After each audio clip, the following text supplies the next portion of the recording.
Welcome to the Mount Washington Valley Spirit Podcast. Today's episode is entitled Mother Nature's Effects on Your Paranormal Investigation, Part 1. During your paranormal investigation or ghost hunting activities, you may have experienced man-made interference during your paranormal investigation. Such things as construction, a local radio communications tower, appliances, electricity, your other investigative devices, among many other things, can interfere with your investigation. What I haven't seen discussed on paranormal television shows very often, if at all, is how natural situations provided by Mother Nature can affect your paranormal investigation. Over the next 4 blog posts and podcast episodes, I will discuss a bunch of these situations so that they can be taken into account when performing a science-based paranormal investigation. Some of this material is from previous blog entries and podcasts that I have produced in the past, so you may have heard bits and pieces of this before. Lightning.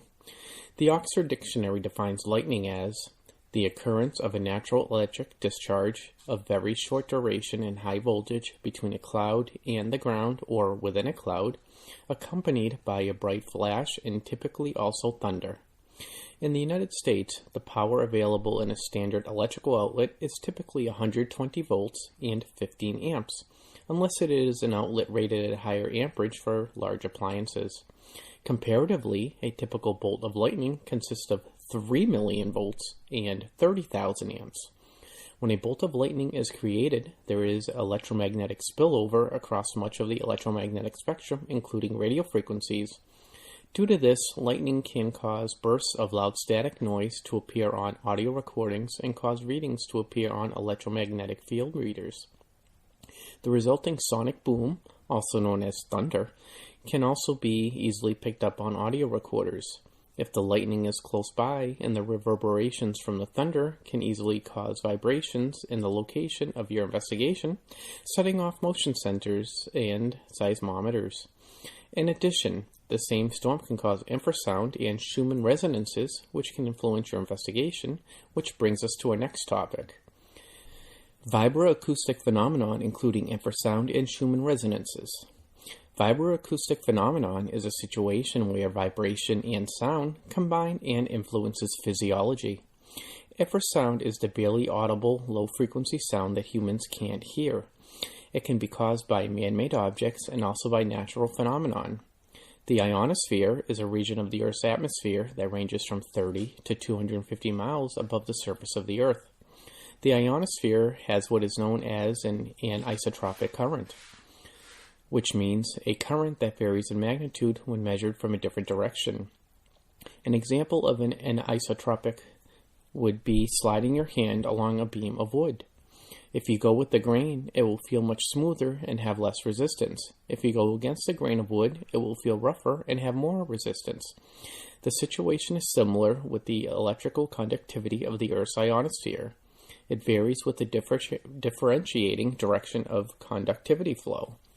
This behavior of the ionosphere causes a closed waveguide to be present between the ionosphere and the surface of the Earth. An everyday example of a closed waveguide would be the coaxial cable that brings television program from your satellite dish to your cable box inside the house. While that example is one that is made by mankind, the closed waveguide between the Earth's surface and the ionosphere is one found naturally in nature. Due to the Earth's shape having limited dimension, there is a resulting action where the Earth ionospheric waveguide acts as a resonant cavity. A resonant cavity is a location where electromagnetic or mechanical energy oscillates at a higher amplitude than the surrounding area, meaning the electromagnetic radiation flowing through a resonant cavity is stronger for certain frequencies than it is for others. So to simplify everything, there is a phenomenon caused by a naturally caused situation between the Earth's surface and the ionosphere where there is amplification of certain electromagnetic frequencies that is greater than other frequencies. These frequencies are known as the Schumann resonance. These frequencies are within the extremely low frequency band, which ranges from 3 Hz to 60 Hz. Both infrasound and Schumann resonances have been found to have an effect on the human nervous system and can cause perceived paranormal activity. The Earth's magnetic field is also capable of creating Schumann resonances. The ability of the atmosphere and magnetic field to produce Schumann resonances are known as ELF. Again, that stands for extremely low frequency, which consists of frequencies between 3 Hz and 30 Hz. The human ear can generally hear within the range of 20 Hz to 20,000 Hz. Sound frequencies between 0 Hz and 20 Hz are called infrasound. Although it is rare, some humans can hear down to 18 Hz. The Schumann resonance frequencies are 7.83 Hz, which is the fundamental frequency, 14.3 Hz, 20.8 Hz, 27.3 Hz, and 33.8 Hz. 2 of those frequencies fall below a human's ability to hear them. A side note is that elephants, rhinoceros, and hippopotami can hear infrasound and use it to communicate when in large herds. Now you are asking, what do Schumann resonances have to do with my investigation? Due to the increased amplitude of the frequencies that I mentioned earlier that are below the level that a human ear can hear, it can do one or more of a few things. Firstly, it can create additional interference and electric noise with your devices. While I always use a Faraday cage on my voice recorder, I strongly suggest that they are used in investigating during a storm. Secondly, there is a possibility of a greatly increased level of infrasound which can affect people conducting the investigation. Be aware that there may be spikes of infrasound at 7.83 Hz and 14.3 Hz, which you cannot hear, which doesn't include the additional infrasound caused by the thunder itself. For those sensitive, it can cause strange sensations that could be misperceived as paranormal. Symptoms of infrasound sensitivity include vertigo, imbalance, disorientation, nausea, vomiting, bowel spasm, resonances in the inner organs, and other intolerable sensations. I am willing to bet at some point during your paranormal investigation career, whether with your clients or your colleagues on your team, or while watching videos online or on television, you'll see that there are claims of these certain symptoms during the middle of an investigation that apparently come out of nowhere. Although expensive, it would be important to carry a device with you that can monitor infrasound. There is equipment available that does receive infrasound, and it gives a display readout on a laptop. To purchase the device, you are looking at spending around $350, and you would need, as I stated, a compatible laptop, and included software is necessary. Software is available for both Windows and Apple-based computers.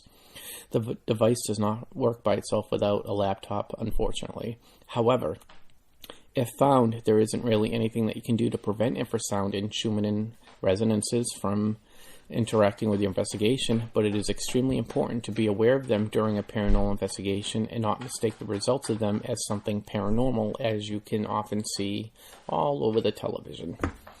Helmholtz resonance. This is a sound caused by wind passing over a narrow opening, such as a slightly open window or door, a glass bottle top, the space between the bottom of an emergency light bar and the roof of an emergency vehicle, etc. It can cause spooky sounds, and if below 20 Hz, it can cause symptoms of infrasound exposure. These sounds can be misinterpreted as paranormal activity and or can make you waste valuable time trying to find the cause of the noises in the dark. What can you do about it? Yes, that's my cat scratching at one of those cardboard toys behind me on the floor. That's what you're hearing. During your pre-investigation walkthrough, when it is light outside, look for anything that can cause a Helmholtz resonance, such as a cracked window or door, a hole in the side of a building or a nearby shed or garage, a hole in a kid's outside playset, a hole in the fence pole, or even water splashing off of objects. An object near an air vent could cause a Helmholtz resonance. Do your best to recognize potential culprits for the noise when it is lights outside, so if such spooky sounds arise when it is dark, you can find them. Orion's having a blast over here playing with one of his toys. You can hear that. If able to, you can close windows or cover holes that can cause the noise with temporary tape, such as electrician's tape, which removes easily without leaving residue. If you do hear this type of sound during your investigation, keep in mind not to jump to conclusions that it has to be paranormal, because it would be more enjoyable if it is. I like a spooky situation just as much as you do, but we have to worry about the science first and the spooky second. We don't want false positives. Keep in mind the possibility of Helmholtz resonances and follow up as such, so you don't misinterpret natural sounds as paranormal activity. Humidity.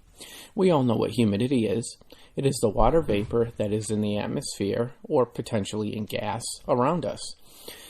For most people, increased humidity helps to keep the nasal passages moisturized, which allows for easier breathing. Humidity can make a hot day seem unbearably uncomfortable, which is why during warmer weather, some people will use a dehumidifier to remove water vapor from the air in the house. An air conditioner also acts as a dehumidifier. During the winter, more people will use a humidifier to add water vapor to the air in the house to aid in breathing. At my house, I have a cast iron wood stove that I use in the winter to help heat the house, as the cost of wood is much less expensive than the oil that it takes to run my furnace. During the day, the wood stove heats the house, and at night, the furnace takes over after the fire has gone out when I am sleeping.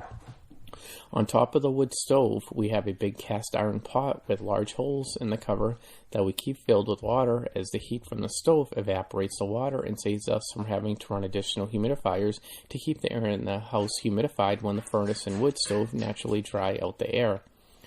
How can humidity play a role in a paranormal investigation, you're asking? Do you use a laser grid or cameras? Higher humidity can cause visual vapor to form, which you can see yourself or may catch on a camera or seen with a laser grid. On most videos that you see online or on those lovely caught-on-camera paranormal television shows, the person filming the video or the narrator jumps to the conclusion that the vapor has to be a paranormal entity. And you typically don't see them walk in with a portable meteorological device, which are extremely inexpensive, to measure the humidity in the room. I'm talking like $15-20, people. Get yourself one. Humidity can cause an increase in appearance of photographic orbs in the room, which aren't paranormal to begin with, but to this day, due to the availability cascade, meaning misinformation has been passed on by many people and adopted by many as fact, even when it is false, some people still believe that photographic orbs are paranormal in nature when they are not. A photographic orb, also known as backscatter, in this case is caused by a light source and reflective unfocused particles that are near the camera. Light appears much brighter very near the source due to the inverse square law, which says light intensity is inversely proportional to the square of the distance from the source. The small object flying by the camera is out of focus compared to the rest of the image, giving it a larger, foggy, reflective appearance. An orb is caused by anything from dust, humidity, snow, rain, molecules of liquid, insects, pollen, animal dander, or plant life, just to name a few of one of many things that can cause the photographic orbs. These particles may be free-floating or resting upon the camera lens. These artifacts in photos are very common and very often misinterpreted as something paranormal due to the misinformation that has been propagated over the years, particularly on paranormal television shows. The orb phenomena was fueled in the mid to late 1990s by Dr. Dave Oester, whose Yahoo Groups page boasted thousands of followers. Oester claimed that he coined the term orb and took credit for creating the hysteria, although both claims are completely incorrect. Photographic and video orbs have been documented since photography gained quick shutter speeds and a flash. The hysteria was already there before he fueled it, as he utilized the popular misconceptions and just added a few of his own to gain notoriety for himself. He claimed that orbs were in fact ghosts and that they could easily be captured anywhere and any time. He was a major advocate of ghost hunting in cemeteries since it was popular with new people and would add followers to his Yahoo group by making these claims. After being brought to school by many skeptics and parapsychologists, he quickly jumped ship and stopped what he was doing. Unfortunately, it was too late. There was something called the availability cascade, which is where false information gets propagated around by various sources, and in the end, a large amount of people adopt it as fact, when in reality, it isn't the truth. A real electromagnetic-based orb of any kind would be self-illuminating and perceivable as an object free-floating and projecting its own light, whether or not it is in range of the electromagnetic spectrum that we are able to perceive with our eyes. One type of orb that would be visible to the naked eye that produces its own light would be one of plasma. There are 4 forms of matter as recognized by the scientific community. These forms of matter are liquid, solid, gas, and plasma. A plasma orb would be very visible to the naked eye and would be very brief in tenure and only occur under certain circumstances. More likely than not, it wouldn't be at a house. You're talking about like near swamps and swamp gas, that sort of thing. There are other situations too, but we don't need to get into those today. Orbs on cameras and video are not paranormal, unlike what is commonly believed due to the availability cascade. In higher humidity, condensation can also build up on the lenses of optical equipment, which can make the image appear out of focus. You may see what appears to be a stationary mist, or the condensation can collect dust particles in the air, all of which can affect the quality of your video image. Your own breath can cause mist clouds in a room with little air movement. In many houses, especially older ones, high humidity can cause construction materials to make more noises, such as creaking and moaning. I want to throw in a disclaimer here. I know a lot of what I say seems to disprove a lot of what is believed in the paranormal field, but I feel it's important that as serious paranormal investigators, which most of my audience tends to be, that we educate ourselves on the vast amounts of science that you're not going to see on these television shows, which are usually everyone's first step into the paranormal field. These television shows are in the process of doing anything they can to make money. That's what they're there for. The shows have to be entertaining. And frankly, if they followed all the science that I follow in my investigations, it would make for one boring television show. So you're not going to see it on TV. And a lot of the groups out there that do paranormal investigating are emulating what they see on TV, or they're learning from other groups that originally had probably learned a good portion of what they do from television shows. So when I'm doing my podcast and I'm claiming a lot of this and that isn't paranormal, don't get me wrong. I'm not trying to say that paranormal doesn't exist. I've seen my fair share over the years. I just feel that we need to eliminate all scientific possibilities before we lean towards something possibly being paranormal. Being a paranormal investigator, your reputation comes strong in your ability to be trusted to make interpretations of what potentially could be paranormal activity. And if you are someone who likes to post all kinds of videos online where you add in spooky music or use devices that don't work, such as the SLS camera or the Ovilus, when it comes time to do a serious paranormal investigation, you're going to have trouble being taken seriously, because a lot of this is, while theoretical, there's no science behind it.